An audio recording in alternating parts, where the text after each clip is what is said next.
Hello, beautiful souls. Welcome to this quiet space, a place where minds slow down and hearts rest.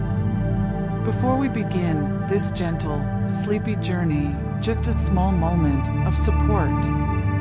If this meditation brings you calm, comfort, or clarity, please subscribe to the channel, gently tap the like button, and leave a comment to let us know you are here.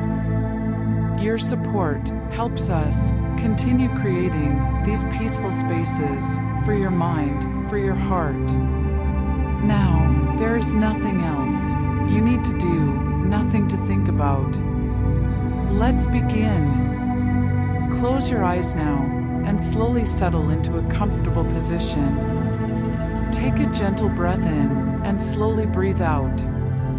Let your shoulders relax, let your jaw loosen, and allow your whole body to feel heavy.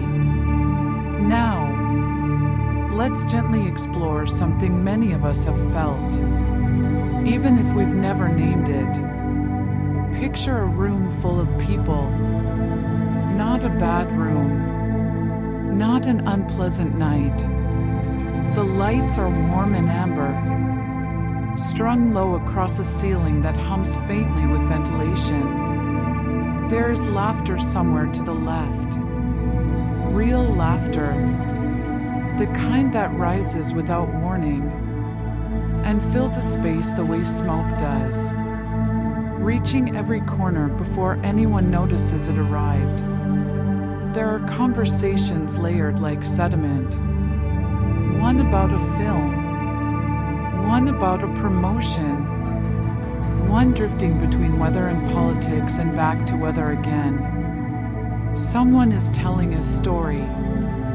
Someone else is nodding. Glasses clink. A door opens somewhere and carries in a brief draft of cold night air, then closes again. From the outside, this looks like exactly what it is supposed to look like. A good evening. A social gathering doing what social gatherings are meant to do. Connecting people. Filling silence. Generating warmth between bodies that might otherwise drift through the world alone. And yet, for someone standing near the edge of this room, perhaps by the window, or just inside the kitchen threshold, or angled slightly away from the nearest cluster of voices, something is happening that has nothing to do with enjoyment or discomfort, nothing to do with liking or disliking the people present. Something quieter than that. Something more like a slow, steady accumulation. Like snowfall. Like a tide that has been coming in for hours and has now reached, at last, the line where it cannot go further without flooding something essential. The eyes feel slightly heavier than they did an hour ago. Not sleepy exactly. More like the muscles that hold attention outward have been working hard and are now beginning, very gently, to reach their limit. The ears, still perfectly functional, have started doing something odd. The conversations in the room seem to blur slightly at the edges, as if someone has turned a dial a single degree towards static. Individual words remain clear, but the overall effect, the collective noise of a dozen human beings processing the world together, out loud, in real time, has begun to feel like something that requires active management, rather than passive enjoyment. There is a moment, in the middle of someone else's sentence, when the thought arrives. Not a dramatic thought, not even a conscious decision, more like a quiet signal from somewhere internal. The kind of signal a navigator might receive from an instrument no one in the room can see. The signal says, simply, Enough for now. Not enough of these people. Not enough of this evening. Enough of this particular mode of being. Enough input. Enough outward processing. Enough performance of presence. However comfortable and genuine that performance may be. And the strange, familiar thing is this. The moment the thought of leaving arrives, something inside the body softens. Not dramatically. Not like relief from pain. More like the way a held breath releases. The chest dropping a centimeter. The shoulders settling a degree lower.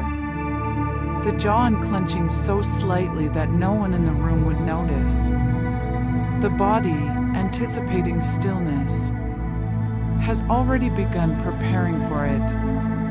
Already begun the return toward its preferred state. Quiet. Unhurried. Alone. This is where our story begins. Not in a diagnosis. Not in a label applied by someone else. Or a quiz result. Or a chapter of self-help literature that tells you who you are in 11 questions. It begins in this moment. This specific, physical, neurological, deeply human moment. When a person's system reaches its threshold and begins to want the world turned down. This experience has a name that most people know. We call it introversion. But the name, as names often do, carries a great deal of baggage. It carries assumptions and misreadings, caricatures and misapplications. It has been used to describe shyness, misanthropy, social anxiety, arrogance, and depth of character, sometimes all at once, often inaccurately. What we are going to explore, very slowly and very carefully over the course of this night, is something different, something more precise. We are going to ask a question that sounds simple, but opens, gradually, into something vast and quietly extraordinary. How does a person come to be someone who recharges in solitude? What processes? Biological, developmental, experiential, neurological, shape a nervous system that reaches its social and sensory threshold a little sooner. That finds the deepest restoration not in the company of others, but in the particular quality of its own inner world. This is not a story about what is wrong with quiet people. It is not a story about what is missing or what needs to be fixed. It is, in the most genuine sense, a story about a form of intelligence, a way that certain nervous systems have learned, or were born partially inclined, to manage the relentless, overwhelming, endlessly stimulating experience of being alive. By the time this exploration ends, we will have moved through the earliest moments of temperament, the first weeks of life, when the nervous system begins to reveal its particular shape. We will have walked through the architecture of arousal and reward, through the slow solidifying of preference into pattern, through the way that culture sometimes misreads depth as withdrawal, and through the quiet internal richness that lives inside a mind that has chosen, again and again, the long, careful route. We will not rush. We will not simplify. And we will not mistake quietness for emptiness. Because it is not. Come in. The room is soft. The light is low. Let us begin. The word has been around long enough to collect misunderstandings the way old furniture collects dust. Not through any particular failure on anyone's part, simply as a natural consequence of time and imprecise repetition. So before we go further, before we begin assembling the actual science, it seems worth spending some time in this clearing, in this quiet space before the story properly starts, to say carefully what introversion is and what it is not. It is not shyness. This is perhaps the most common confusion, and it matters to untangle it. Because shyness and introversion, while they can exist in the same person, describe entirely different phenomena. Shyness is a form of social apprehension, a fear, or at minimum a discomfort around being evaluated by others. A shy person might desperately want to connect, might yearn for more interaction, might feel genuine distress at the thought of entering a social situation, not because they dislike people, but because they worry about how they will be perceived. Shyness lives in the gap between wanting to engage and being afraid to. Introversion is something else. An introverted person may walk into the same social gathering without a trace of fear or anxiety, enjoy themselves fully, connect warmly and genuinely, and then, simply, at some point, begin to run low. The discomfort that arrives for an introvert after extended social engagement is not fear of judgment.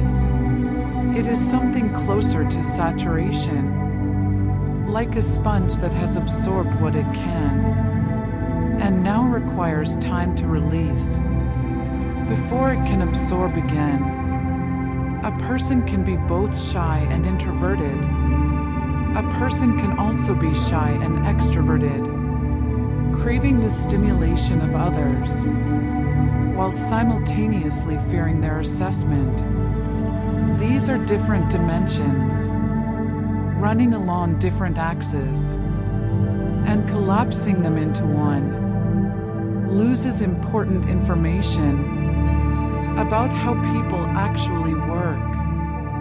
Introversion is also not social anxiety, though again, the two can overlap, and the overlap is worth acknowledging. Social anxiety is a clinical experience involving persistent, often disproportionate distress in social situations. Avoidance driven by fear of humiliation, scrutiny, or judgment. It causes measurable suffering. It is treatable. Introversion, by contrast, is not a disorder. It is not a pattern of avoidance motivated by fear. A person who is introverted may genuinely enjoy social connection in the right doses, in the right contexts, with the right people. The preference for solitude is not a defensive move. It is a restorative one. And finally, introversion is not a dislike of other people. This may be the most persistent and most damaging misunderstanding. The image of the introvert as someone cold, aloof, misanthropic, or fundamentally averse to human contact is not just inaccurate, it is almost the exact opposite of what the experience often involves. Many deeply introverted people are among the warmest, most attentive, most genuinely engaged conversationalists you will ever encounter. They simply cannot sustain that engagement indefinitely, without cost. And that cost is the key to understanding almost everything else we will discuss. So what, precisely, is introversion? In the most useful scientific framing, introversion is best understood as a pattern of stimulation regulation. It describes where a person's nervous system sits in its relationship to external input, social, sensory, cognitive, and how much of that input the system can process before it begins to reach what researchers sometimes call a saturation or over-arousal point. Think of it this way. Imagine that every form of external engagement, every conversation, every new face, every decision, every unexpected sound, every social cue that must be read and responded to, adds a small unit of something to a particular kind of internal load. The load is not necessarily unpleasant. A rich conversation adds to it. A good party adds to it. Even a walk through a busy street adds to it. And for most people, there is a point at which that load reaches a threshold, a point past which the system is not at its best, where clarity begins to thin, and the desire for recovery begins to sharpen. What differs between people is where that threshold sits.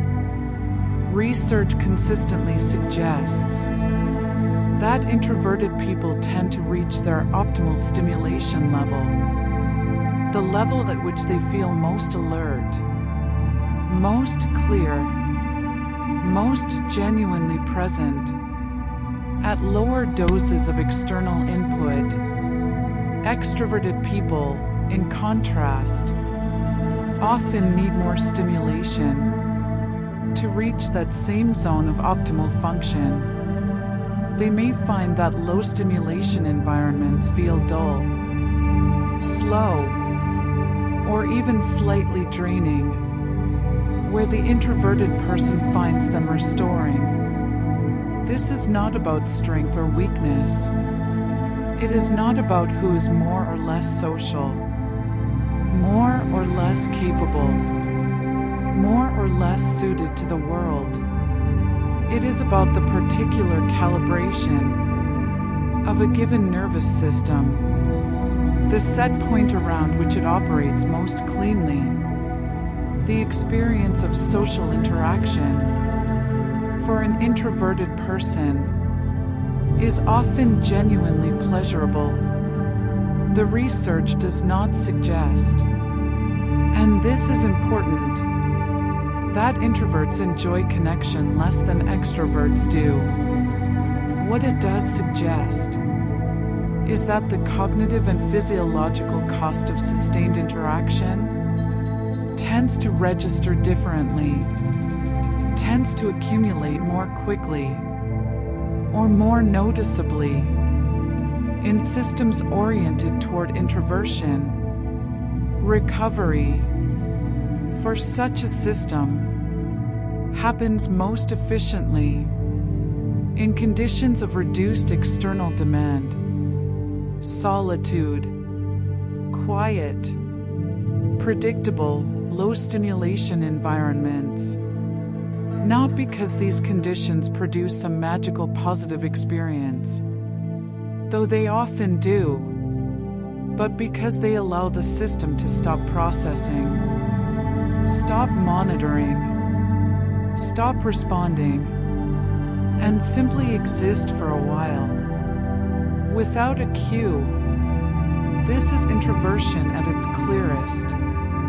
Not a fear, not a preference for emptiness, not a character flaw or a social deficit, a pattern of energy regulation, the way a specific kind of nervous system has learned to sustain itself through a world that is, let's be honest, perpetually loud. The question that follows naturally is, where does this pattern come from? Is a person born with it?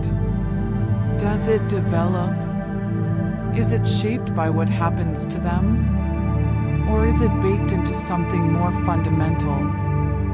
The answer, as is so often the case with human experience, is that both are true, and the interplay between them is where the real story lives.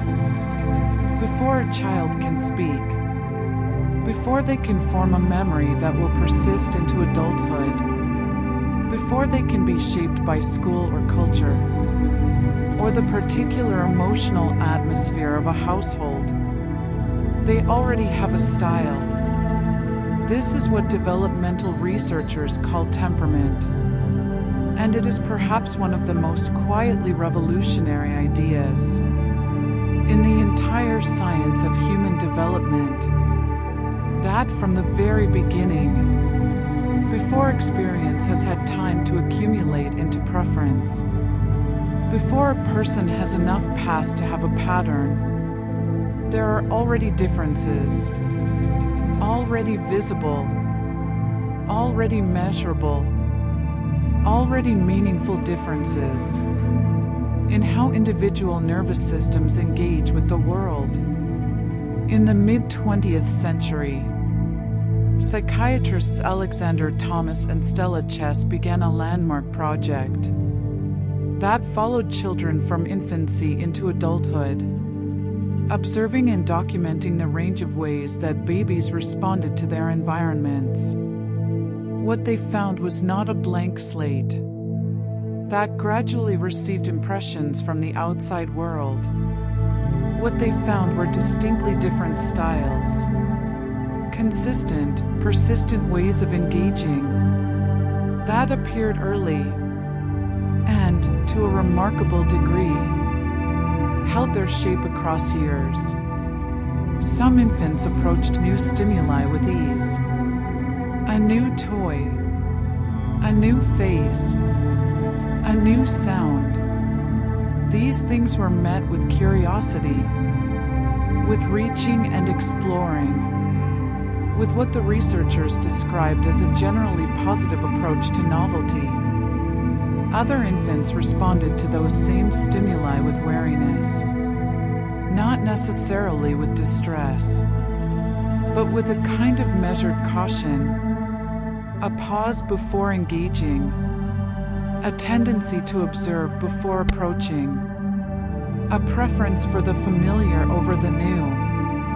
Jerome Kagan, a developmental psychologist at Harvard, would later conduct some of the most influential research on this dimension of infant temperament, describing what he called behavioral inhibition, a tendency present in some children to become still, quiet, and watchful in the face of novelty, and to take significantly longer before approaching the unfamiliar. What Kagan and his colleagues found was striking. This tendency appeared reliably in roughly 15 to 20% of infants, and it appeared early, sometimes within the first weeks of life. Babies who would later show behavioral inhibition tended, even as very young infants, to show higher rates of motor activity and distress in response to novel stimuli, not because they were in danger, but because their nervous systems registered novelty as something that warranted attention, caution, preparedness. It is important to sit with what this means. We are not talking about trauma. We are not talking about a neglectful environment or a frightening early experience. We are talking about an infant in a safe, warm setting, responding to a colorful mobile and responding to it differently, in a measurable way, from another infant in the same safe, warm setting. Something about the internal architecture of that particular nervous system was oriented differently from the start. Kagan's longitudinal work suggested that children who showed high behavioral inhibition in infancy were more likely, as they grew, to be described as cautious, quiet, and reserved. And some, though not all, would develop what most people would recognize as introverted characteristics. They were more likely to prefer familiar environments, more likely to observe before joining, more likely to engage more deeply with a smaller number of people than broadly with many. The important word in all of that, though, is more likely. Temperament is not destiny. This is a crucial distinction, and it matters enormously to how we understand what we're describing. A child born with a nervous system inclined toward high reactivity to stimulation, toward noticing more, registering more, needing more time to settle in the presence of novelty, does not inevitably become an adult who avoids all social contact, struggles in professional settings, or finds the world perpetually overwhelming. Temperament describes a starting position. It shapes probabilities, but it interacts constantly and throughout a lifetime with experience, with relationship, with the environment in which it develops, with the particular emotional resources made available to the child as they grow. Think of it as a musical instrument. Before it has been tuned, the instrument has a natural range. Certain notes it produces more easily, certain resonances built into its physical construction, but the music it ultimately makes depends enormously on who plays it and how, and on what context it is played in. A violin tuned by someone who understands its particular characteristics will sound different, will be capable of different things than the same violin handled by someone who tries to make it sound like a drum. What researchers consistently find is that highly reactive, behaviorally inhibited children who are raised in environments that support their temperament, that do not demand constant high stimulation, that allow gradual approach to novelty rather than forced immersion, that offer predictability and warmth, tend to develop into adults who have integrated their temperament into a functional, often highly adaptive style. They learn, over years, to work with the architecture they were born with, rather than against it. Children with similar starting temperaments, who are raised in environments that consistently overstimulate them, or that communicate that their natural pace is wrong, or that push them toward extroverted behavior as a condition of belonging. These children may carry additional layers of difficulty into adulthood, not because their temperament has changed, but because the relationship they have been taught to have with it is one of conflict, rather than understanding. There is also the matter of sensitivity.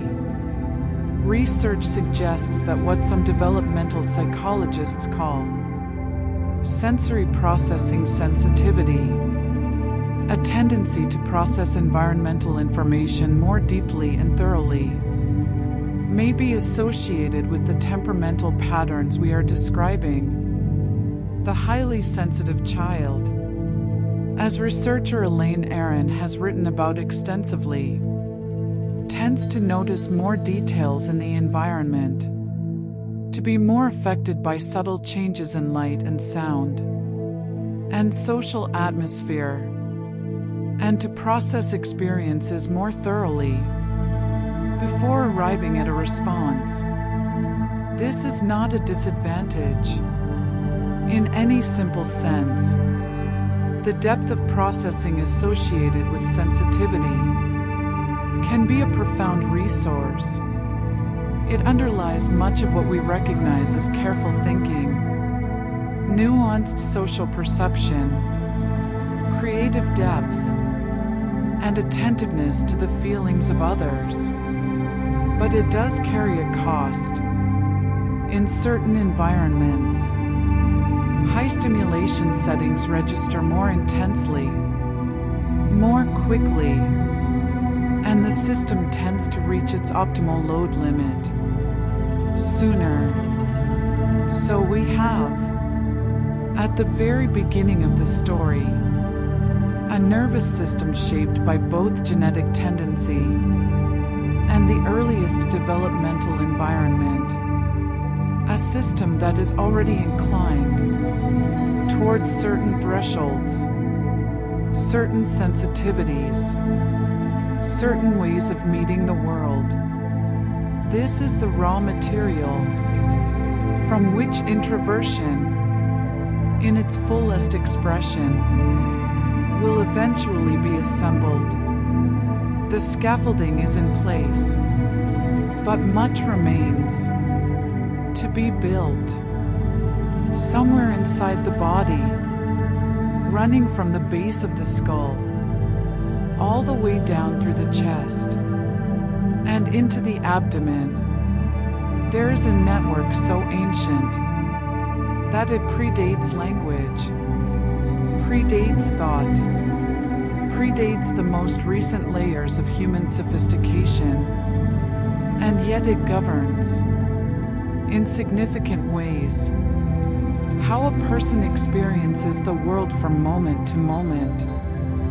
We are talking about the autonomic nervous system. And while the word autonomic sounds technical and distant, the experience it describes is anything but. It is the tightening in the chest. When a phone rings unexpectedly, it is the easing of the shoulders. In a familiar, quiet room, it is the background hum of alertness that rises slightly in a crowded space and settles again when the crowd disperses. It is the body's continuous, nonverbal commentary on how much is happening right now. The autonomic system operates along a spectrum of arousal. At one end, low arousal, the kind of state associated with deep rest, calm, receptivity, the particular quality of attention you have when you are reading slowly on a quiet afternoon. At the other end, high arousal, the kind associated with alarm, urgency, heightened vigilance, the narrowed, accelerated attention of a person who needs to act immediately. Between these extremes lies a vast and nuanced territory, and within that territory, each person has what researchers sometimes describe as an optimal arousal zone, a particular level of stimulation at which they feel most capable, most clear, most genuinely functional. This concept of optimal arousal has been studied for decades, and the basic finding, sometimes called the Yerkes-Dodson principle, named for the psychologists who first described it in the early 20th century, is that performance and well-being are not maximized by either extreme. Too little stimulation produces boredom, disengagement, a kind of cognitive flatness. Too much produces overload, reduced clarity, and in sustained cases, genuine exhaustion. What makes this relevant to introversion is where, exactly, that optimal zone sits for a given person.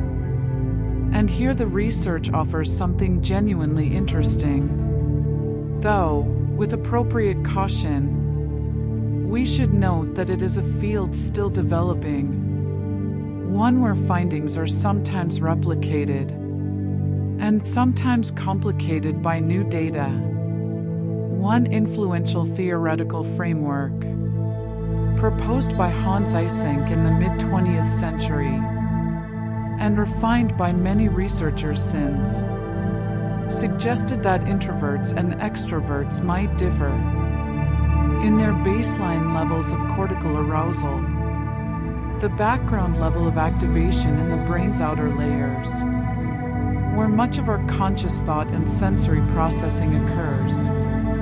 Under this framework, introverts were proposed to have relatively higher baseline arousal, which would mean they reach their optimal stimulation zone at lower levels of external input and reach an overloaded state more quickly. It is worth holding this idea gently, rather than tightly. The theory has generated a great deal of research, some of which has supported it, some of which has complicated it, and some of which has produced mixed results. We are not in a place to say, with precision, exactly what is happening in any individual brain. What we can say is that the pattern of experience described, reaching saturation more quickly in high stimulation environments, finding optimal function in quieter conditions, is real, consistent, and measurable. In many people who identify as introverted, think of the threshold not as a line, but as a dimmer switch. The dimmer controls how much incoming signal reaches full conscious registration. For some systems, the switch is set so that signals arrive at high gain. They register quickly, fully, thoroughly. This means the world arrives with a great deal of detail and intensity. It means novelty is noticed. It means other people's emotional states are tracked carefully. It means background sounds, changes in light, the subtle shifts in a conversation's tone. All of these land with some weight. For such a system, a room full of people is not just a room full of people. It is a room full of faces, each carrying information that must be read. Voices, each carrying tone and subtext that registers whether or not the listener consciously attends to it. Sounds, the clink, the laughter, the distant music, the hum of the HVAC, social dynamics. Who is standing near whom? Whose energy has shifted? Who needs to be engaged? Who has moved away? And all of it is arriving simultaneously and needs to be processed in real time. None of this is unpleasant, necessarily. None of it requires a conscious choice to register. It simply happens. As breathing happens, as the heart's beating happens, at a level below decision, and the cumulative load of all that simultaneous processing builds steadily, like snowfall on a branch. Not painful, not dramatic, but there is a point, always, where the branch can hold no more. This is not weakness. It is not a malfunction. It is the particular experience of a nervous system whose sensitivity dial is set a certain way, a way that allows for extraordinary depth of perception and processing in the right conditions. And that requires, in exchange, more frequent intervals of recovery. Understanding this helps clarify something important about the introvert's experience. In high stimulation environments, the fatigue is not emotional. It is not primarily psychological. It is physiological.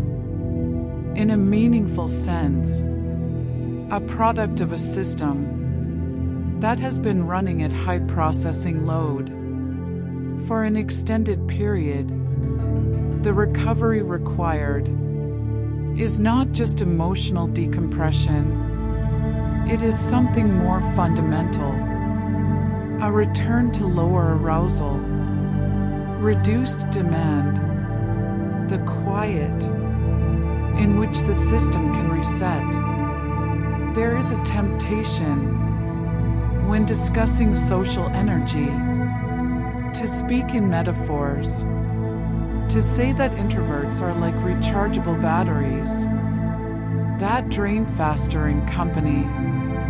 And while the metaphor is not without usefulness, it risks making the process sound simpler than it is. Because what is actually happening during social engagement is not a simple discharge of stored energy. It is something more complex and more interesting. Socializing, from a neurological standpoint, is one of the most cognitively demanding things a human being does. Consider what the brain is actually managing.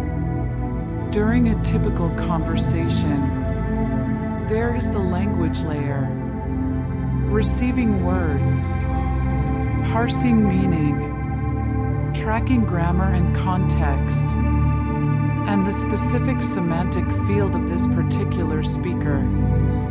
There is the prosodic layer, the music beneath the words, the rise and fall of pitch, the pauses, the emphases that carry emotional information. The words alone do not convey. There is the facial layer, expressions that shift in fractions of a second, micro-movements of the eyes and mouth and brow that communicate interest, skepticism, warmth, discomfort, agreement, a constant visual stream that the socially engaged brain processes, largely without instruction. There is the turn-taking layer, monitoring for the moment when it is appropriate to speak, calibrating the timing of entry into the exchange, managing the social contract of dialogue, which is more intricate than it appears, involving a constant background prediction process about when the other person is about to finish, and when silence is acceptable, and when silence might be misread. There is the self-monitoring layer, tracking one's own emotional expression, managing tone, choosing words not just for accuracy, but for their social effect, considering how what is being said will land, and adjusting in real time. And there is the social memory layer, holding the thread of the conversation in working memory, connecting what is being said now to what was said earlier, noticing patterns, tracking the emotional arc of the exchange. All of this simultaneously, all of it in real time, with multiple people in a room that may also contain background noise, visual movement, temperature variation, and the presence of food or drink, or other sensory information requiring attention. When framed this way, the cognitive demands of social engagement are not mysterious. They are enormous, and the research in cognitive neuroscience offers some support for the idea that the brain's resources, its glucose, its attentional bandwidth, its capacity for executive function are genuinely finite and genuinely depleted by sustained effortful processing. What varies between individuals is not whether social engagement is costly, but how costly it is, and how quickly the cost accumulates. For many extroverted individuals, the engagement itself seems to generate something, an activating quality, a kind of social excitement that partly offsets the cost, that makes sustained socializing feel more like a source of energy than a draw on it. For many introverted individuals, that activating quality may be present, and enjoyment may be genuine, but the underlying cost of all that parallel processing accumulates more perceptibly. The experience of running low arrives sooner. This is where the common introverted experience of "I had a wonderful time and I am completely exhausted" comes from. These two things are not contradictory. They describe the same event from two different angles. The social experience was rich and real and valuable, and the nervous system doing the processing spent something to make it happen, spent something that now requires replenishment.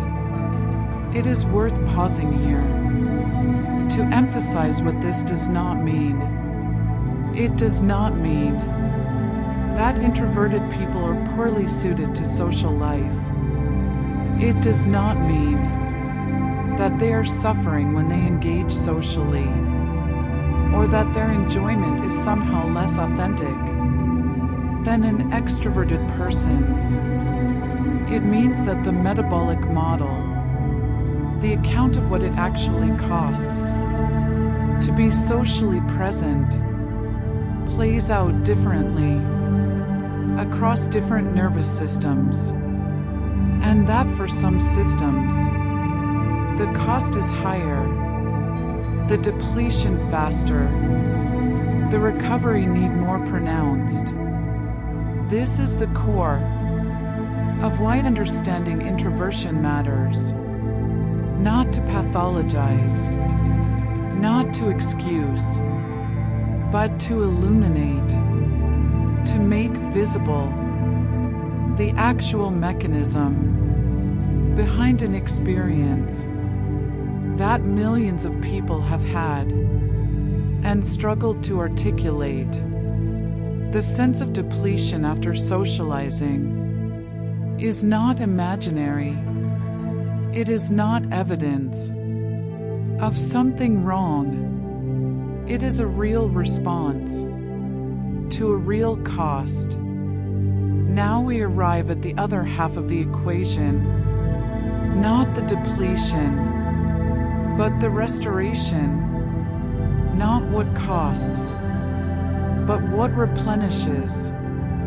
And here, the science and the human experience fold into each other in ways that feel, if you let yourself stay with them, genuinely moving.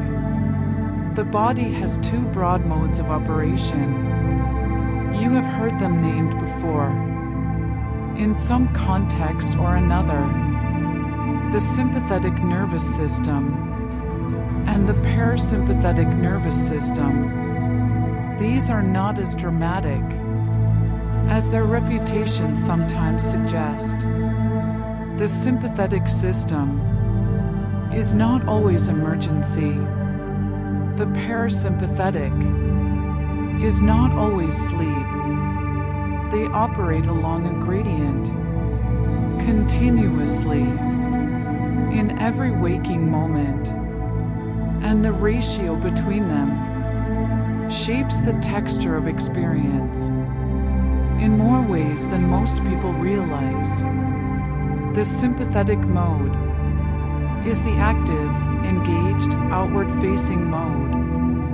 When it is more dominant, the heart beats a little faster, the muscles carry a little more tone, the senses are a little more alert to incoming information. The brain is running its monitoring programs at higher resolution.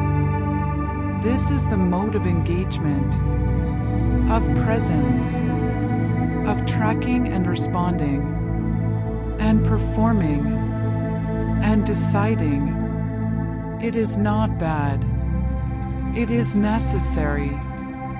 And it produces much of what we value about alert, active human life. The parasympathetic mode is the restorative, inward-facing mode. When it predominates, the heart rate settles, the muscles soften, the digestive system resumes its work, the senses shift their orientation from wide alert to gently diffuse. This is the mode of recovery, of integration, of the body processing what it has taken in, doing its housekeeping, consolidating what matters, and releasing what doesn't. For an introverted nervous system, social engagement tends to maintain the sympathetic mode at a relatively high level, not distressingly high, not pathologically high, but high enough that it is consuming resources at a meaningful rate. And recovery means shifting toward parasympathetic dominance. It means reducing the external demands on the monitoring systems, the response systems, the self-regulation systems, until the body can drop its guard. Not because the world is dangerous, but because letting the guard down for a while is how it is rebuilt. Solitude achieves this more efficiently than any other condition. For a system inclined toward introversion, not because solitude is magical, not because being alone produces some special neurochemical that being with others cannot, simply because, in solitude, the processing load drops. No faces to read, No timing to manage. No responses to calibrate. No performance to maintain.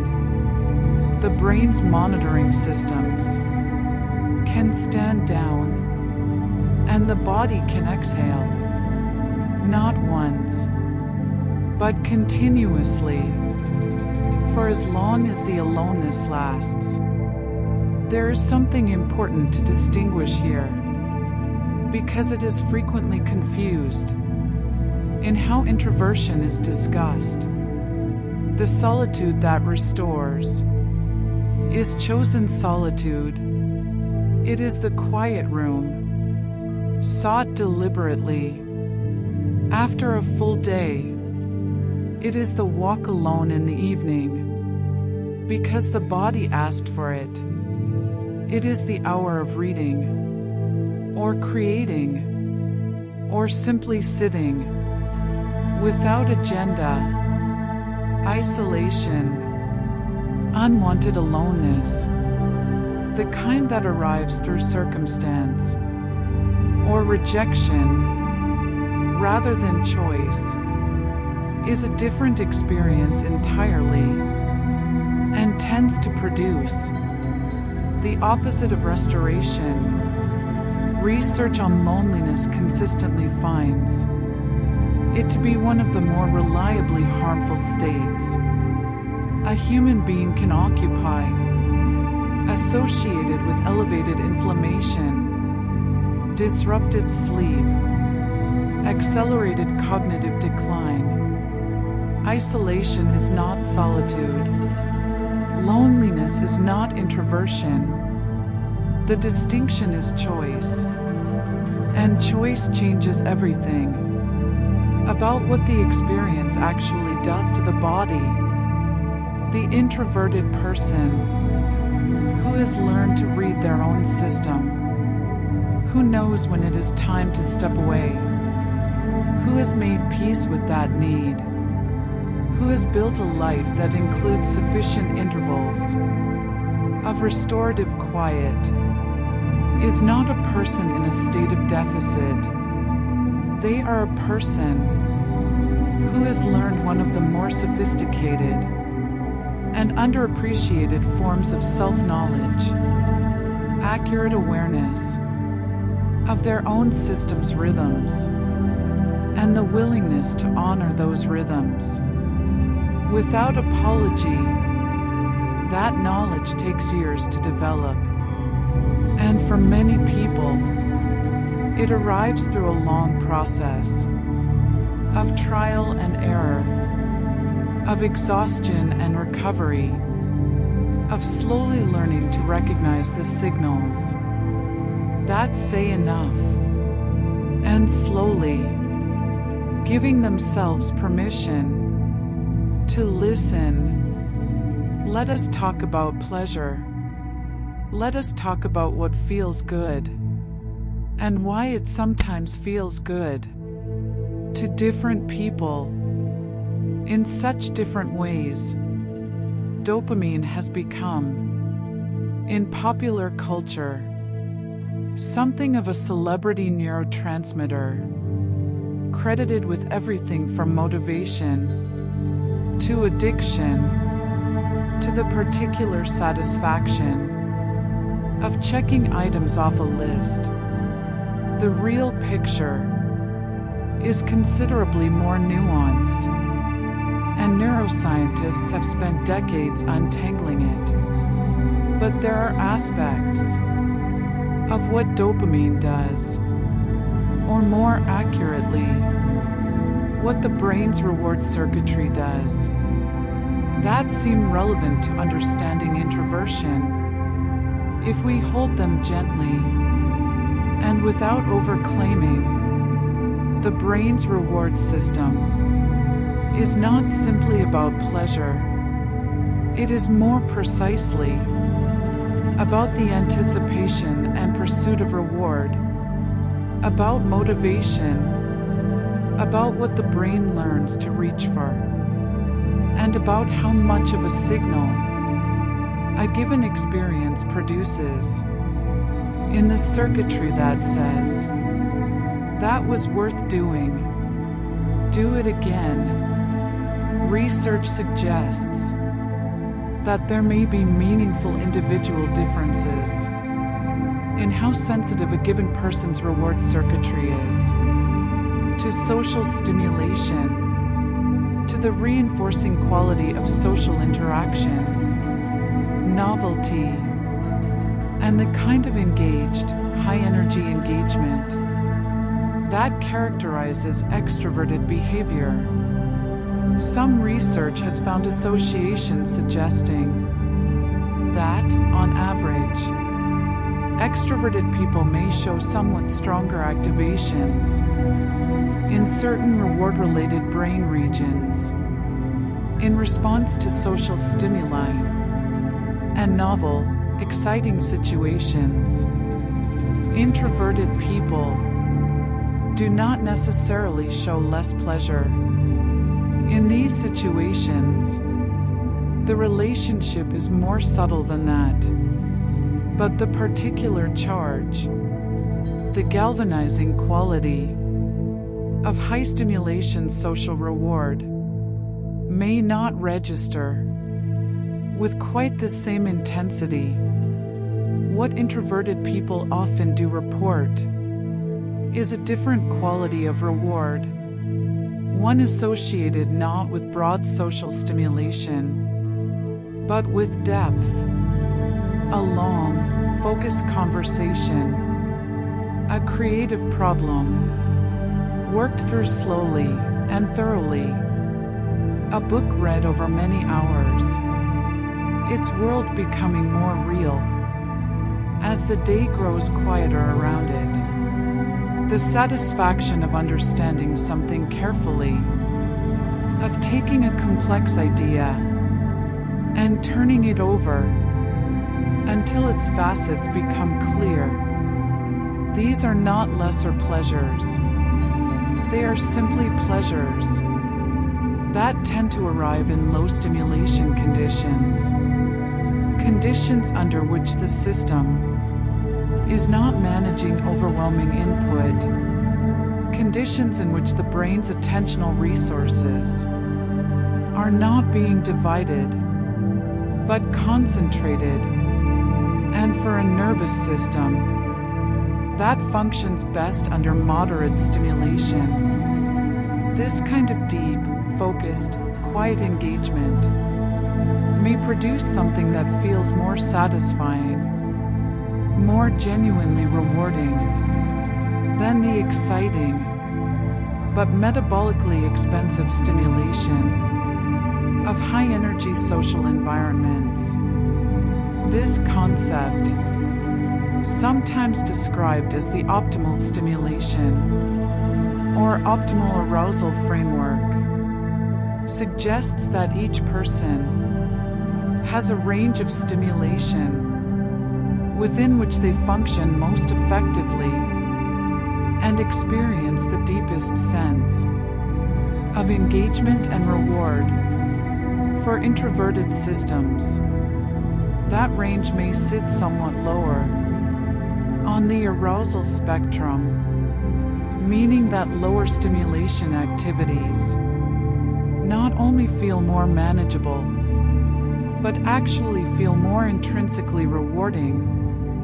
This is why an introvert may describe getting lost in a book for 3 hours as one of the best evenings they can imagine, not as a consolation prize for a cancelled social event, but as a genuinely preferred experience. It is why deep one-on-one conversation often feels more nourishing than a group gathering, even if the group gathering is genuinely enjoyable. It is why the particular quality of a quiet morning, a focused creative session, a long walk without destination, why these things carry real weight. There is something worth naming here that often goes unnamed: the pleasure of enoughness. not abundance, not excess, not the escalating stimulation of novelty seeking, just enough. The sense of arriving fully in a moment that requires nothing more than itself. This experience, quiet as it is one that many introverted people describe as the center of their most satisfying hours. Human beings are extraordinary learners, not just in the formal sense, not just in classrooms, not just through deliberate instruction, but in the constant, ongoing, often invisible process by which the nervous system tracks outcomes and adjusts its predictions accordingly. Every time a particular situation produces a particular result, that pairing is filed somewhere, not in the form of a conscious memory, necessarily, not as a record that can be retrieved and examined, but as a pattern, a probability estimate, a kind of body knowledge that shapes the next encounter with a similar situation before the conscious mind has time to weigh in. For someone who tends toward introversion, who begins with a system sensitive to stimulation, who reaches their optimal arousal threshold relatively quickly, this learning process shapes the relationship between environments and internal states over years of accumulated experience. A child who regularly comes home from school feeling depleted, not because anything bad happened, but simply because the social and sensory demands of a school day register at a higher cost than they do for a different child. That child's nervous system begins to develop an association. School, or more precisely, sustained high-stimulation social environments, becomes associated with a particular kind of fatigue, not consciously chosen, not decided upon, but registered, filed, incorporated into the system's running model of the world. Over time, as this pattern repeats across different contexts, parties, and family gatherings, and group projects, and social obligations of every variety, the body develops an increasingly refined predictive model. It begins to anticipate the cost of certain environments before they arrive, the slightly increased tension before a crowded event, even when the event will turn out to be enjoyable, may partly reflect this anticipatory response. The system has learned what tends to happen, and it is preparing in advance. Conversely, quiet spaces, the bedroom, the library, the familiar trail walked alone, accumulate their own associations. The body has learned that these environments are where recovery happens, where the monitoring can relax, where the sensation of returning to baseline arrives. And so these spaces begin to carry a kind of pull, not just preference, but something closer, to a biological expectation of restoration. This is not avoidance in the clinical sense. It is not the kind of behavioral pattern that reflects fear or trauma, though those can sometimes layer on top of it. It is, at its core, efficiency. The nervous system has learned, through thousands of small data points, which environments produce which outcomes, and it adjusts its orientation accordingly. This is why introversion can feel, by adulthood, less like a choice than an orientation, not because it was never shaped by experience, but because the shaping has been so thorough and so long-running that the resulting pattern has become as natural as a footpath worn into soil by years of use. The path is real, it exists, and it is easy to walk because it has been walked so many times. But paths can be added to, new ones can be made with time and care and the right conditions.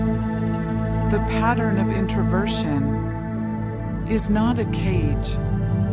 It is a map that has been drawn based on actual experience, and that can be redrawn gently as new experiences accumulate.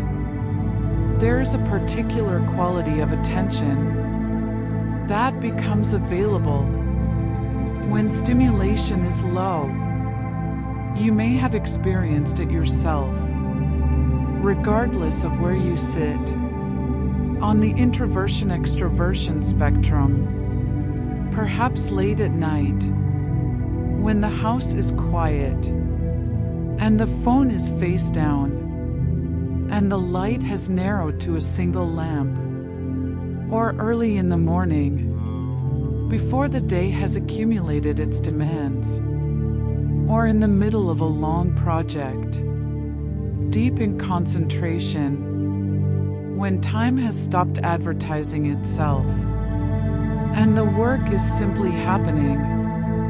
This quality of attention is characterized by sustained focus, by the ability to hold a single thing in mind, a problem, an idea, a creative challenge, a conversation, for an extended period, without the thread being broken by a kind of depth that is simply not available when the attentional system is managing multiple incoming signals simultaneously. Researchers studying attention have found consistent evidence that sustained, focused attention, the kind required for complex problem solving, for careful reading and analysis, for the development of expertise in any cognitively demanding domain, is genuinely difficult to maintain in high stimulation environments. Not impossible, but more effortful.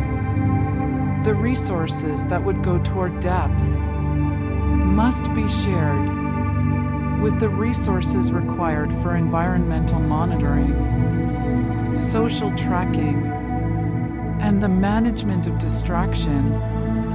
For people whose systems are oriented toward introversion, whose optimal function occurs at lower arousal levels, who seek out and feel best in lower stimulation environments, this sustained quality of attention may be more readily accessible, not because introverted people have more willpower, or discipline, but because the environmental conditions they prefer are structurally better conditions for sustained deep work.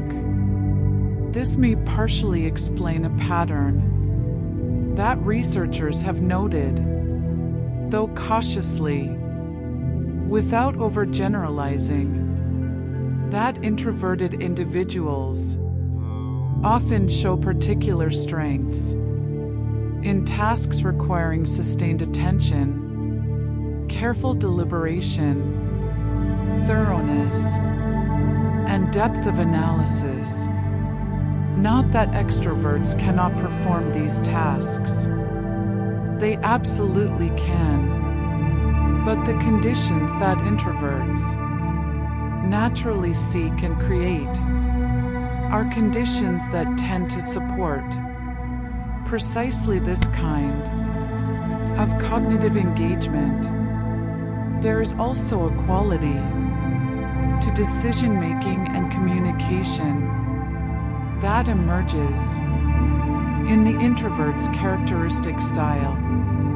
Because social interaction carries a higher cost, and because recovery is valued and protected, there is often a corresponding tendency to be more deliberate about what is said, when, and to whom, not out of calculation or strategy, but out of a natural process of internal processing, the tendency to work through an idea internally before speaking it aloud, to arrive at a conversation having already done some of the thinking. This can look, from the outside, like slowness.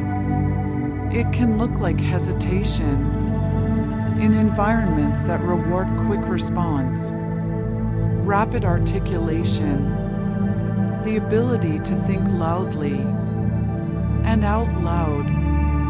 This deliberative pace can be misread as uncertainty or lack of engagement or insufficient sharpness, but what it more often represents is a different relationship between thinking and speaking. For a deeply introverted person, thought and speech are not simultaneous processes. Thought comes first, often through a long internal route, and speech follows. When the thought is reasonably complete, the resulting communication may be slower to arrive, but it tends to be more fully formed, more carefully considered, more precise. This is not superiority. It is difference, and the value of that difference depends enormously on the context in which it is expressed. In a fast-moving conversation, it can be a liability. In the development of a careful plan, a considered argument, a creative work that requires multiple passes, it is a profound strength. We live in much of the modern world in what some social commentators have described as an extroverted culture. This is not a moral claim. It is an observation about which behaviors tend to be rewarded, which qualities tend to be visible, which styles tend to be mistaken for competence. In many educational settings, particularly in Western countries, participation in group discussion is frequently used as a measure of engagement, understanding, and even intelligence. The student who speaks often is perceived as more involved, more capable, more present.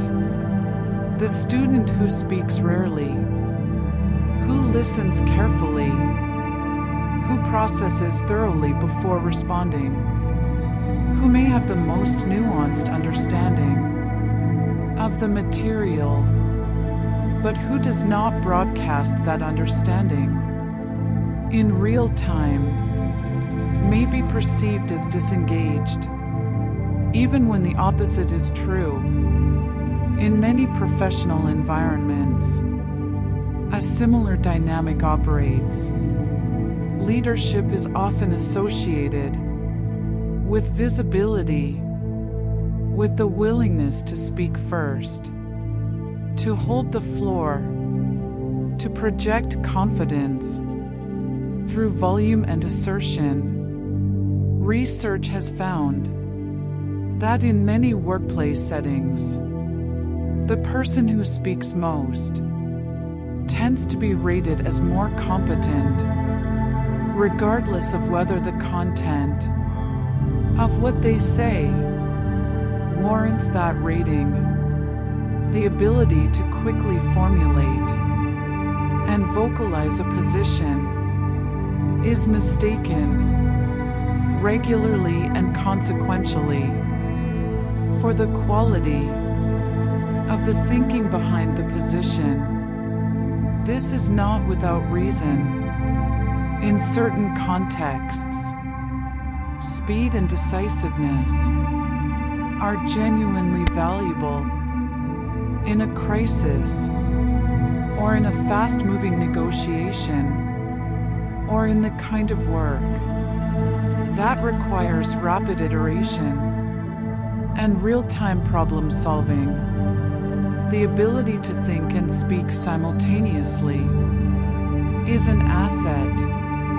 The mismatch arises when these same measures are applied uniformly across contexts where they are not the relevant criterion, where depth, thoroughness, careful planning, and sustained attention are actually what matters most, but where the rewards still accrue to the most visible participant.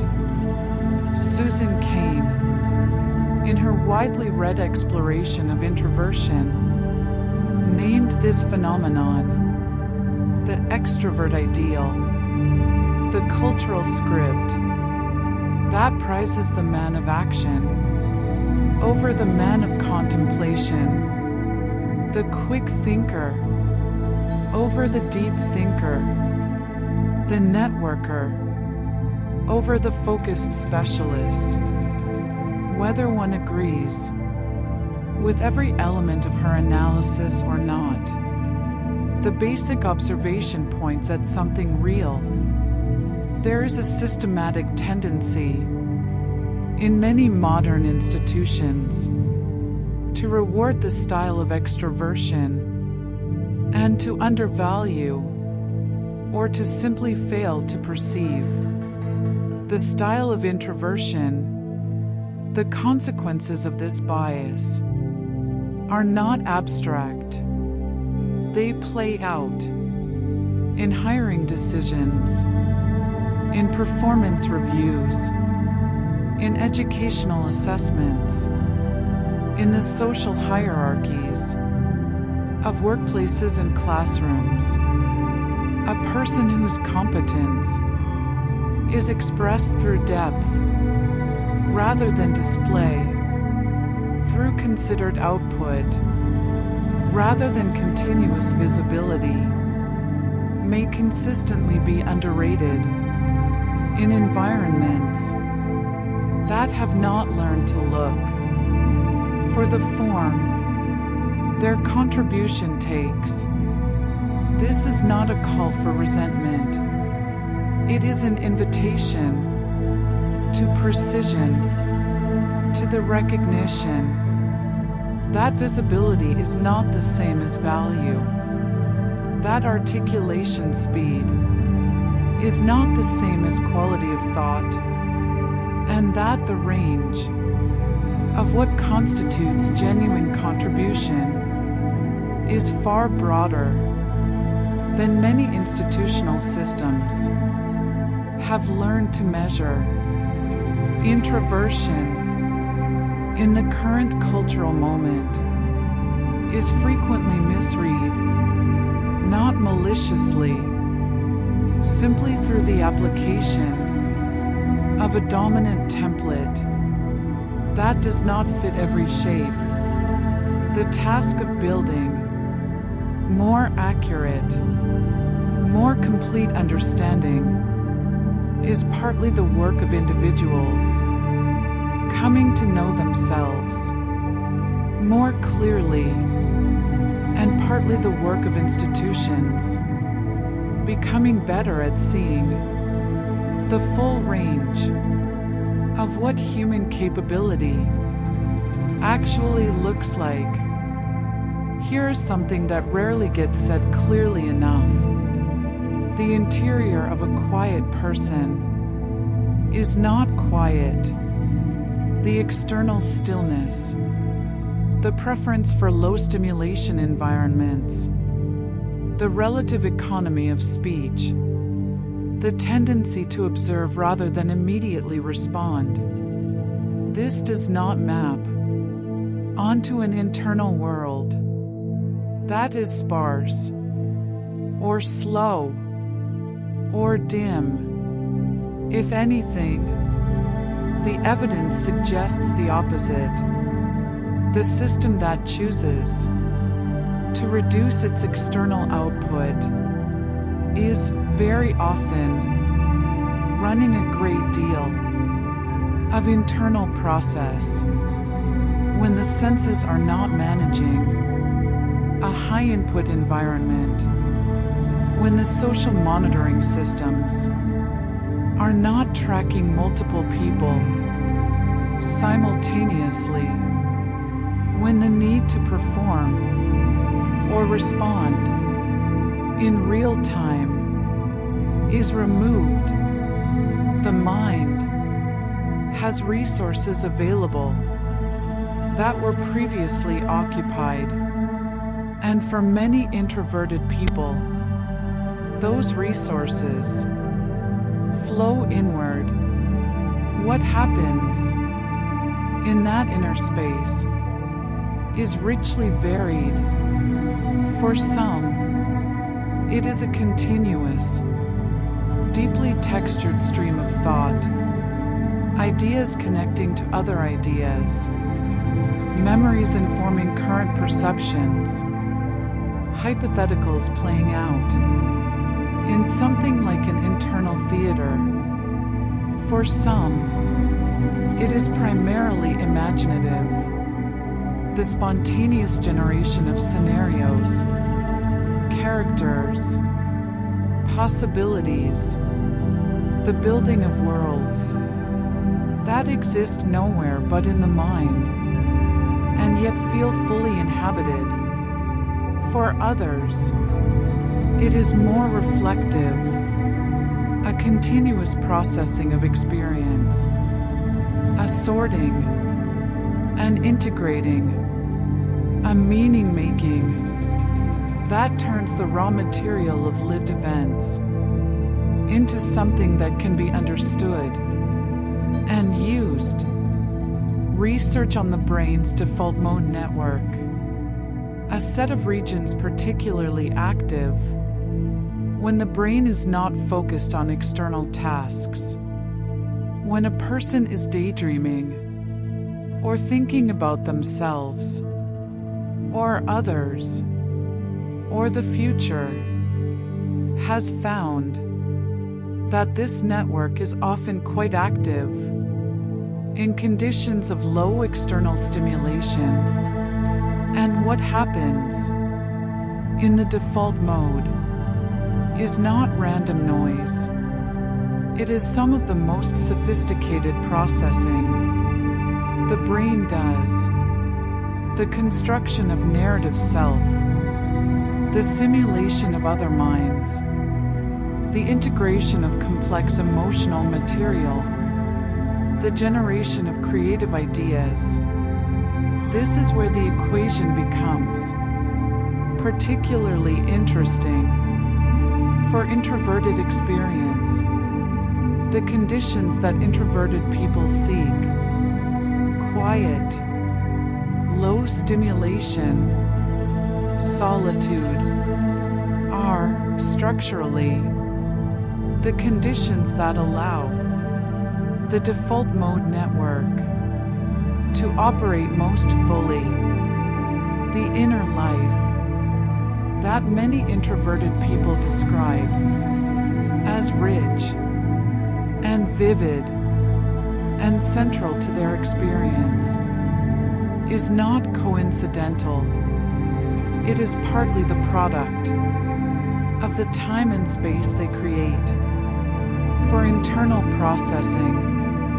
Time and space, that high stimulation, outward-facing lifestyles tend to leave little room for the introverted person sitting quietly in the corner of a party. To the external observer, may appear absent, disengaged, perhaps bored or uncomfortable, but the interior of that moment, if we could somehow look, might be full of observation, of quiet synthesis, of thoughts about what is being witnessed and what it means, of connections forming between the current moment and past experiences, of a narrative building that has nothing to do with conversation, but everything to do with understanding.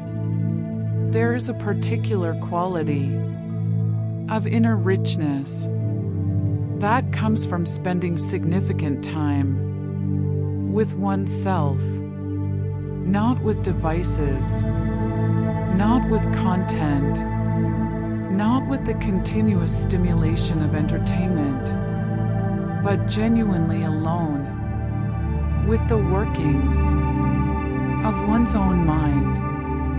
This kind of time, taken regularly and honored without guilt, tends to produce people who have a more developed relationship with their own inner world, who have thought through their values, their perspectives, their reactions, who know, in a word, themselves. This self-knowledge is not always comfortable. The inner world encountered in genuine solitude is not always a pleasant landscape, but it is a real one, and the person who has navigated it regularly tends to bring something specific to their outer relationships, depth, the sense, in conversation, that there's more going on than is immediately visible, the capacity to engage with complexity, the willingness to sit with ambiguity rather than reach for the nearest available simplification. This is what lies inside the quiet, not emptiness, a library. We should slow down here.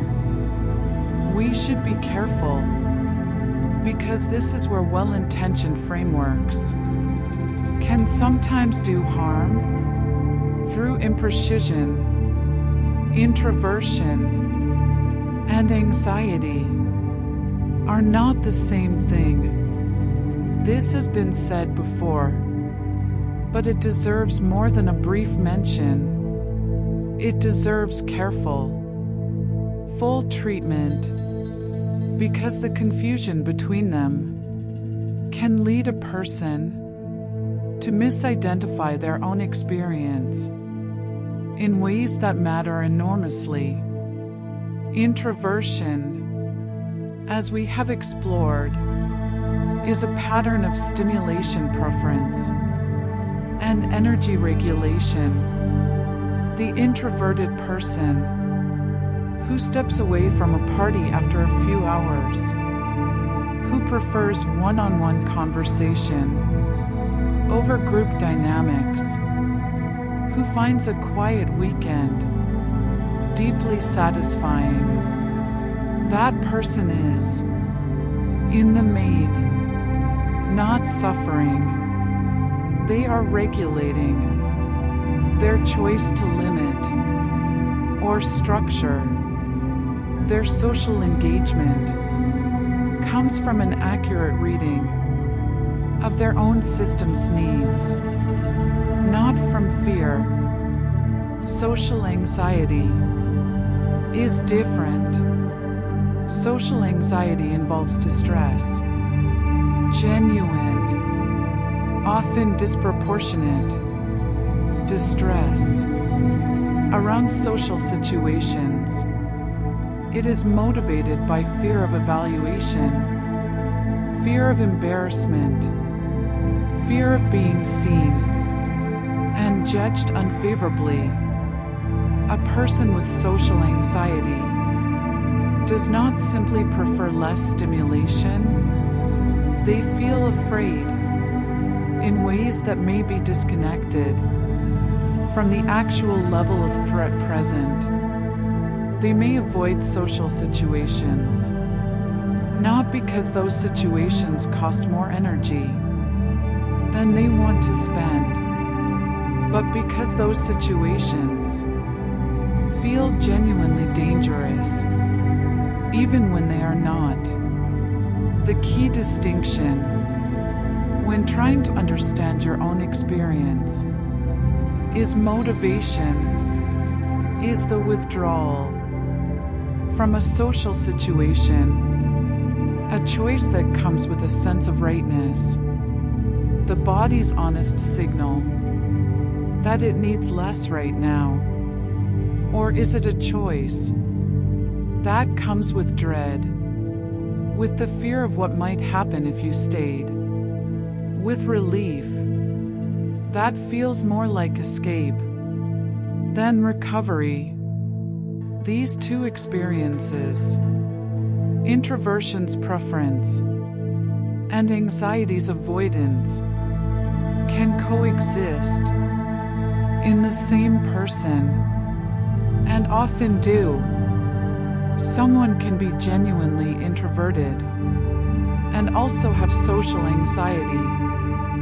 The introversion is not the anxiety, but the anxiety may be layered on top of it, particularly if the person grew up in environments where their introversion was criticized or corrected, where they learned to feel shame about their need for quiet, where the message was that their natural way of being was insufficient.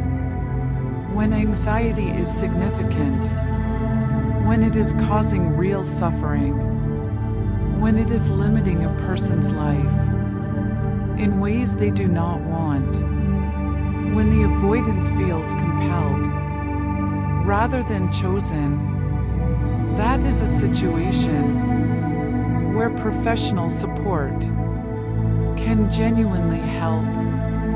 This is not a small thing to say in passing. It is worth naming clearly. Support is available. Effective approaches exist. And reaching out for help is not a sign of weakness. It is an act of self-understanding. But for many people who read about introversion and feel recognized, the experience they are describing is not primarily anxiety. It is the particular, honest, sustainable response of a nervous system that has learned what it needs and has learned to reach for it. The difference matters because the response to each is different. Managing anxiety involves, in part, gentle and supported approach to the feared situations, the gradual building of evidence that the fear is disproportionate, that the situation can be tolerated, that the catastrophized outcome does not materialize. This approach, applied to introversion as if it were the same thing, produces a different result.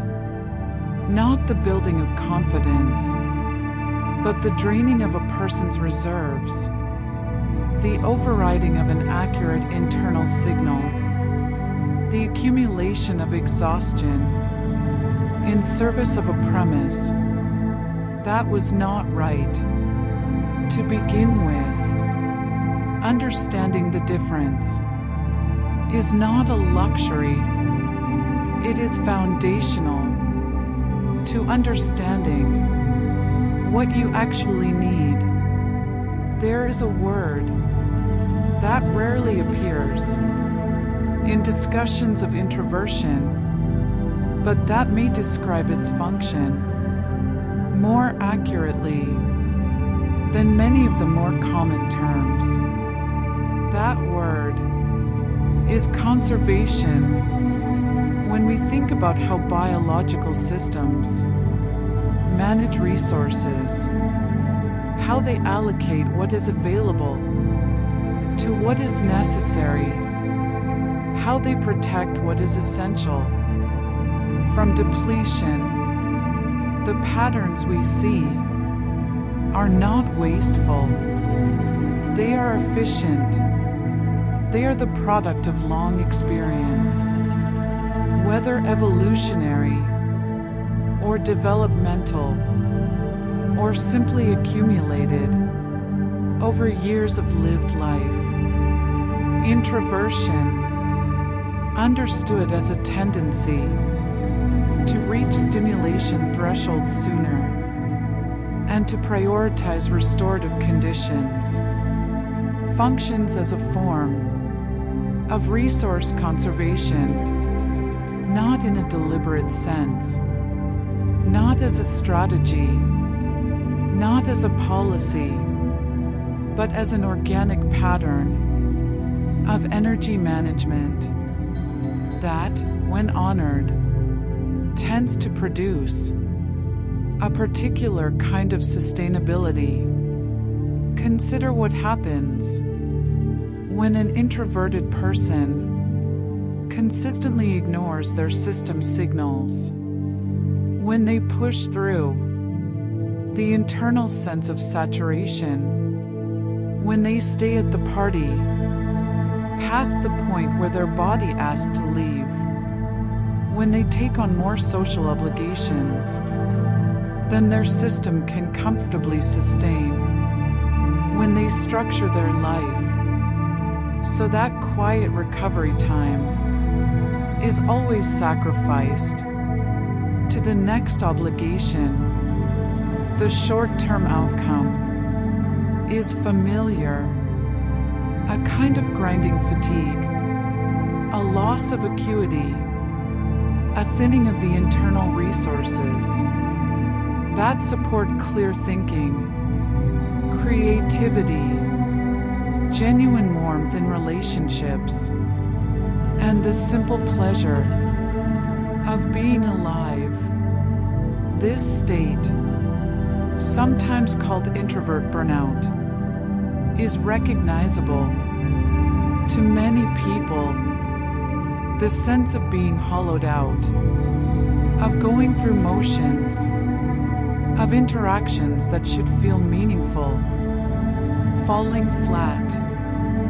because there is nothing left to bring to them, of creativity drying up, of even enjoyable experiences failing to land with their usual quality.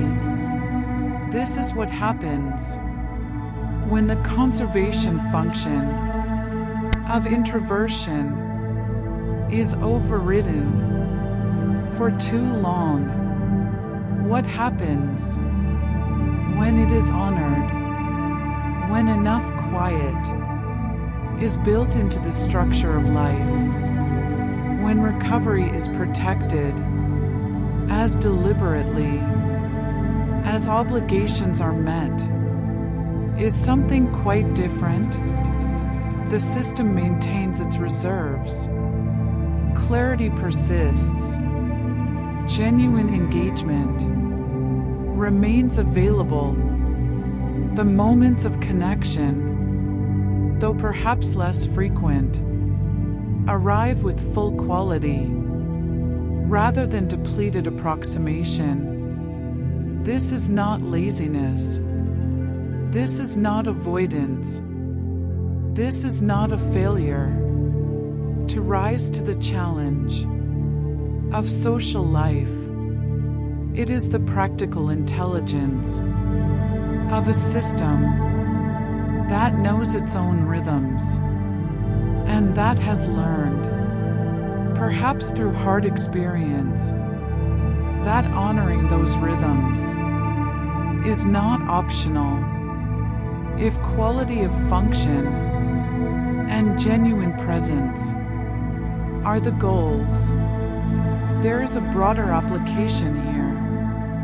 Many of the modern world's most pressing challenges in health, in creativity, in institutional problem solving, in relationships, involve precisely the kind of sustained, deep, careful thinking that high stimulation, high output cultures tend to underinvest in.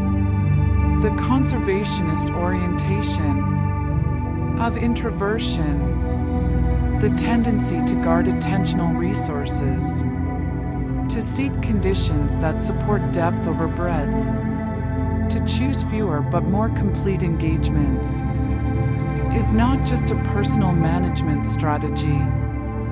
It is a way of being that the world might benefit from, understanding more generously.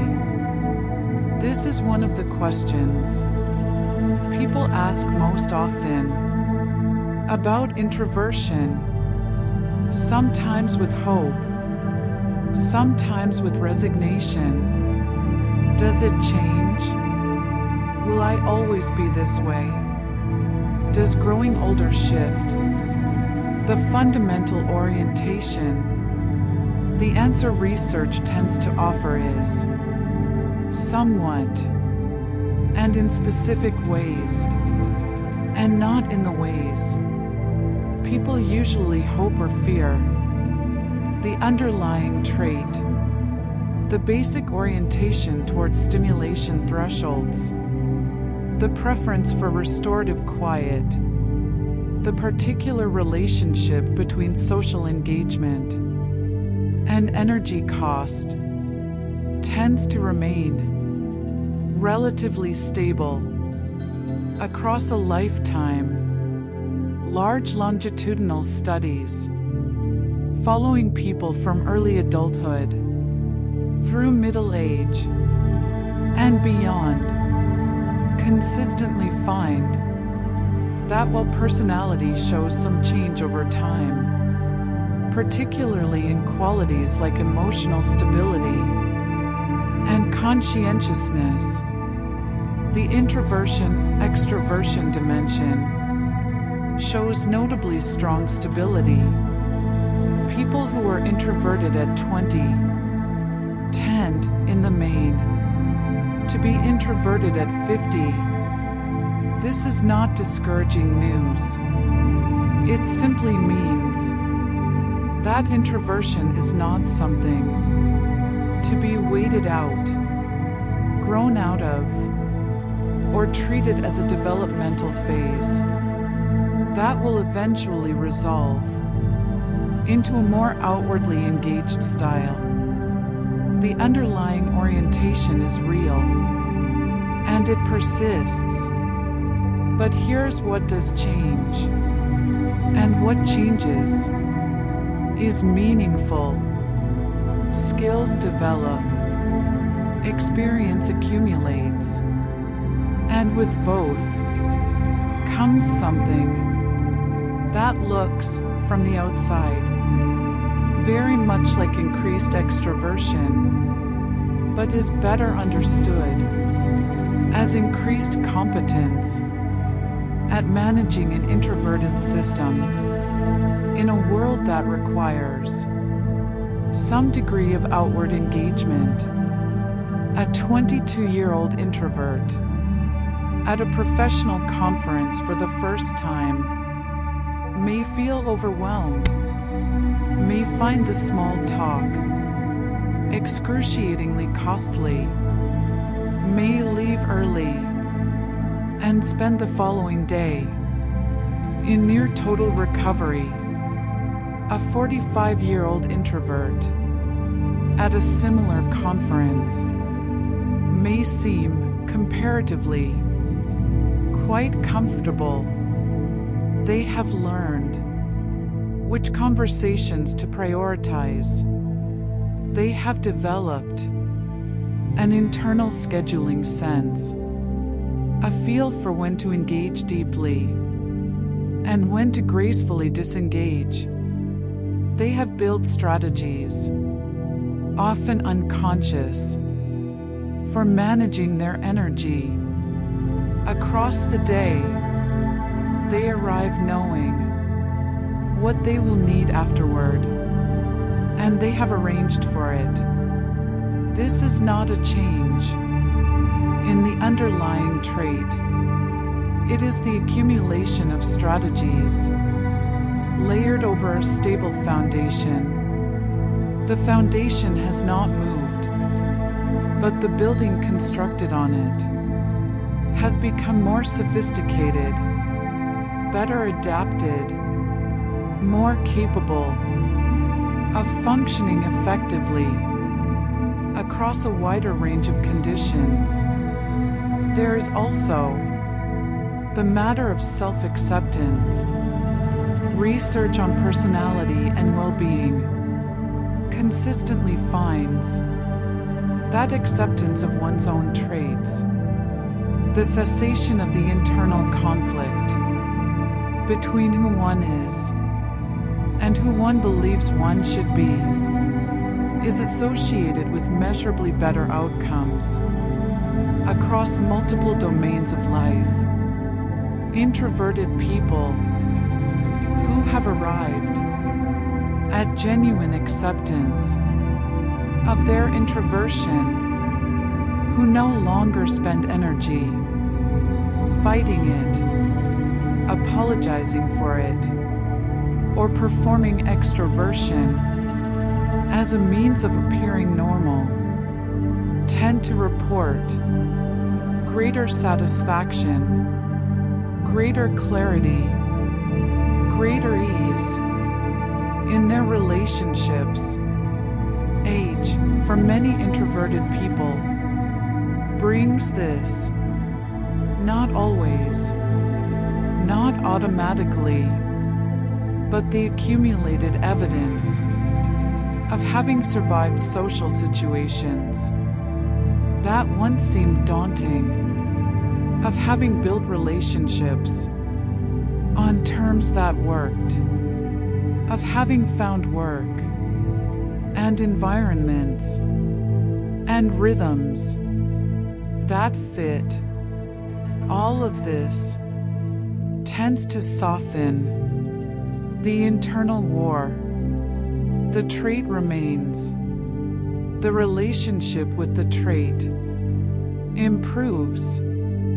This is the best version of what changing with age actually looks like. For introversion, not the disappearance of the orientation, but the deepening of the relationship with it, the growing understanding that there is nothing broken here, that the system is working as it was made to work, and that the task is not to override it, but to know it. Let us be clear about something that is sometimes lost in discussions of introversion. Introverted people are not isolated people. They are not, as a category, lonely people. They are not people who have failed to want connection, or who have given up on it, or who are fundamentally unsuited to it. Introversion shapes the terms of connection, not the presence or absence of it, and the terms it creates are specific. For many introverted people, the most nourishing form of human connection is the one-on-one conversation, the kind that goes long and goes deep, that moves past the surface layers into the territory of real thought and real feeling, the kind where both people are genuinely present, where the conversation follows its own logic, rather than the logic of a social script, where silence is not awkward because both parties are comfortable in it. This kind of connection requires something that many social settings do not offer: time and quiet and permission to move slowly. It requires the other person to tolerate a deliberate pace, to be willing to be heard and to hear fully, rather than to exchange signals rapidly. In the mode of social performance, when introverted people find this, when they find someone willing to occupy that quality of connection, the resulting relationship tends to be, from the introvert's perspective, extraordinarily valuable, not just enjoyable, sustaining, the kind of relationship that feels, in its best moments, like a return to something essential. Research on relationship quality consistently finds that introverted individuals tend to report fewer relationships, but rate their closest ones as highly satisfying. The depth model of connection: fewer bonds, but stronger ones, is not a consolation prize. It is a genuine strategy, one that matches the energy economics of introversion and produces relationships that can sustain transparency and trust. The forms of bond most people, regardless of orientation, describe as the most meaningful. There is also a quality that introverted people often bring to their closest relationships: attention. Because introverted people tend to monitor social cues carefully, to process what they observe thoroughly, to engage in conversation with the whole of their attention rather than part of it. They are often, in the context of a close relationship, extraordinary listeners, not performing listening, actually listening, tracking the emotional undercurrent of what is being said, noticing what is left unsaid, following the thread with full concentration. This quality of attention, offered to someone who feels its depth, is among the most bonding experiences available in human relationship. The feeling of being genuinely heard, not processed, not managed, but actually heard, is one that people seek throughout their lives and find rarely. Introverted people, in the right conditions and with the people they have chosen to invest in, often have an unusual capacity to provide it. The loneliness, sometimes associated with introversion, in popular imagination, is not, in most cases, an inherent feature of the orientation. It is more often the product of two things: environments that do not create conditions for the kind of connection introverted people find most nourishing, and the internal experience of not yet having fully accepted the terms on which connection is possible. For them, a society that rewards broad social networks over deep bonds can leave introverted people feeling as though they are doing something wrong, as though the small circle of deep relationships they have built represents failure rather than precision. This is the culture's error, not the person's. The circle is not small because the person is limited. The circle is small because the person knows the difference between connection and proximity and has chosen to invest their finite social energy in the former rather than the latter. The night is late now. Outside, if you are standing at a window, looking out into whatever version of darkness belongs to the place where you are, the world has quieted itself. The traffic, if there was traffic, has thinned.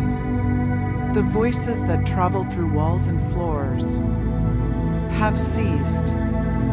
The particular quality of stillness that belongs only to late hours has settled over everything, and it has a texture, a kind of weight, not heavy, but full, the way a room feels after a long and meaningful conversation, when the speakers have finally fallen into comfortable silence. This is the hour many introverted people know best, not because they are awake while others sleep, though sometimes, but because this quality of silence, this reduction of external demand to near zero, lives in the nervous system as a kind of homecoming, a return, the sensation of the world finally, mercifully, matching the frequency, the body has been quietly trying to maintain all along. We have traveled a long way tonight, through the architecture of temperament and the machinery of nervous system response, through the metabolic cost of social engagement and the restorative logic of chosen solitude, through reward circuitry and learned association and the quiet interior richness of a mind that does some of its best work in silence. We have tried to build carefully, without overclaiming, a picture of how a person comes to be someone who moves through the world in the particular way that introversion describes. The picture that has emerged is not a picture of deficit, not a portrait of someone who lacks the equipment for full engagement with the world, not someone damaged into retreat, not someone who needs to be fixed or trained or pushed until they become something other than what they are. The picture is of a system, a finely calibrated, beautifully specific system for processing experience, one that arrives with a particular sensitivity to input that has learned over years which conditions allow it to function at its best, that has developed strategies for navigating a world that does not always make those conditions easy to find. The introversion is not the thing that prevents a full life. In many ways, it is the thing that deepens it. The tendency to go inward produces an inner world of unusual richness. The tendency toward depth over breadth produces relationships of unusual quality. The tendency to think before speaking produces contributions of unusual care. The tendency to seek quiet produces, in that quiet, a kind of restoration that makes everything else, all the engagement, all the connection, all the outward movement, more genuinely possible. None of this means the path is without difficulty.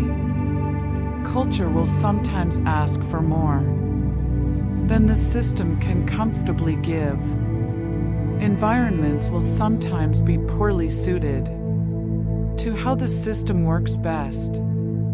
There will be days, there are always days, when the gap between what is needed and what is available for the meeting is wide enough to produce real exhaustion.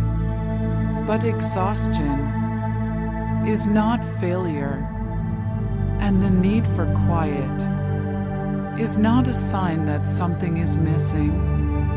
It is a sign that something is present, a specific sensitivity, a specific depth of processing, a specific way of meeting the world, with its costs and its gifts, carried together, inseparably, as all genuine human ways of being are. If you have followed this tonight, if some of it has felt familiar, if something here has named an experience you have carried without language, or offered a gentler frame for something you have been trying too hard to change, then let that be enough. You do not need to be louder. You do not need to recharge differently. You do not need to prefer what you do not prefer. The system is not wrong. It is specific. It has learned what it has learned. It knows what it knows. The world is loud, persistently, insistently, sometimes overwhelmingly loud. It will continue to ask you to be louder than you are, to process faster than you process, to perform visibility in ways that do not match your natural expression. Sometimes you will meet those demands competently, even gracefully. Sometimes you will step back into the quiet room, back into the long walk alone, back into the book, or the silence, or the one conversation that goes somewhere real. Both are right. Both belong to a whole life lived on terms that fit your actual shape. Your nervous system learned a wiser rhythm. It learned it through years of small signals and small recoveries, through the gradual accumulation of a pattern that sustains itself, not by forcing more, but by knowing enough. And tonight, whatever night this is, wherever this quiet finds you, that rhythm is enough. The lamp can go out now. The room is still. Rest.